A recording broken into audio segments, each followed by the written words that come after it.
শুধু পাট খেতে আসতেই যে অবস্থা, শরীরের গরমে গা ঘেমে গেছে, তাহলে মনে করেন যদি এই পাট খেতে ঢুকি তাহলে মনে করেন যে কি পরিমাণ গরম লাগবে, তাহলে বোঝেন। এত গরমের মধ্যে পাট ধরে সম্ভব ইয়াসিন ভাই?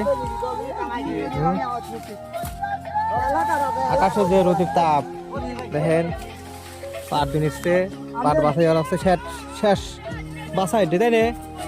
এরপর আর কোনো বাসা বিলাই শেষ। একবার ঘাস মারা বীজ দিছে, আবার হচ্ছে এখন লাস্ট বাসা হচ্ছে পাট হয়ে গেছে মানুষের উপরে। এই পাট আরো কয়েকদিন আগে বাঁচলে পরে একটু মোটা হইতে পাটটা। না স্যার কই ওই মুড়ে আসে চারজন লাগে, পায়ে ছোট আছে, ঠিক আছে। হ্যাঁ, আকাশের যে রোদের তাপ, গাছতলা